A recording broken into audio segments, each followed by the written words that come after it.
Today our discussion is about Olympus company. Let's start talking the background first. According to the third-party committee of outside experts appointed by Olympus to investigate the accounting scandal recently exposed by its Scott CEO Michael Woodford. At least some of the company's director, auditors, and environment to stop or even complete in an ongoing effort to hide massive investment losses dating back to the early 1990s. Who talk about accounting failure? Okay, well, I think there's two major accounting failures relating to the case. The finance department of Olympus is a law unto itself. When the bubble economic was very popular, Olympus took massive financial business speculations as one of the important business strategies of the company. Finance manager Hideo Yamada and former vice president Hisashi Mori directly responsible for these financial assets. They wielded enormous power in most of the Olympus investment actions, and most of other departments knew next to nothing of what they were doing. But those who knew also chose to turn on to deaf ear for their long-term career.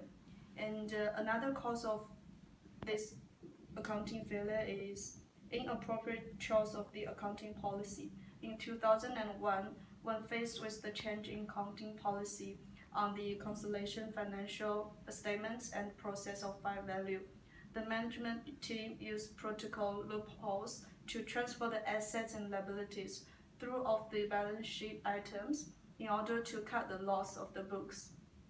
Eventually, this kind of cover-up earnings management made the book value of the company artificially high and prevented the internal audit from revealing it. Well, is there any relates to governance issues? Yes, the Olympus case is possibly the worst corporate company in Japan, and there are several points relating to the governance failure. First, the top management at Olympus cases loss amounting to more than $1.5 billion for over 20 years. Through three companies' presidents utilized the complete schemes to avoid a change in accounting standards. Second, failure in covered securities reports for 5 years. Finally, and failure to provide basic information to its own board of directors. The Olympus scandal highlights a host of serious issues in current Japanese corporate governance practice.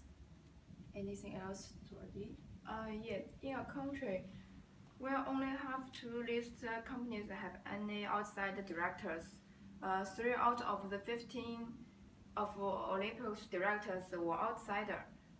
Like Aero, the president of relatively high number of outside directors compared to other companies was effective, preventing extensive wrongdoing. What's the impact of failure?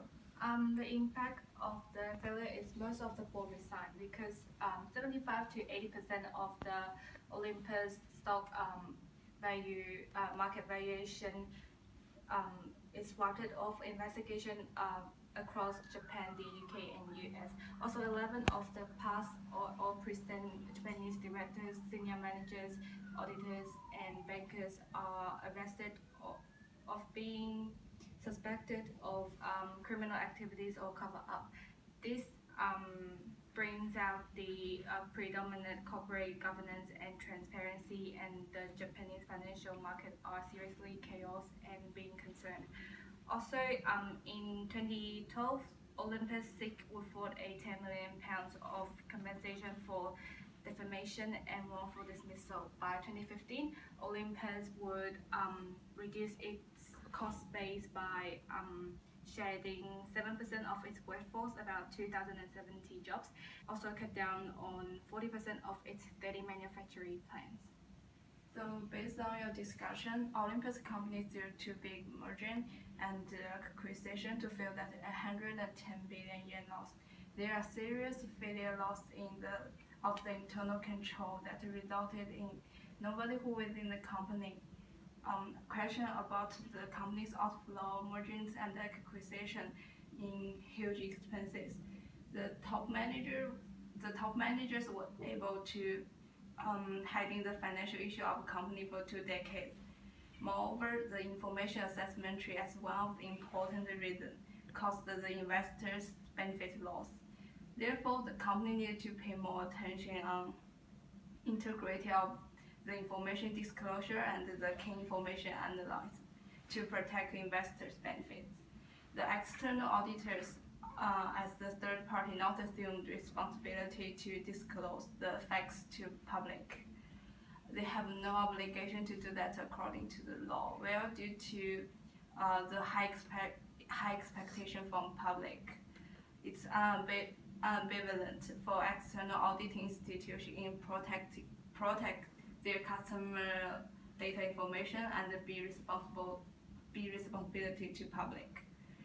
So we need to create a better environment to auditing and the future investigation that helps the auditing firm to voice their impartial reviews. That's all our discussion.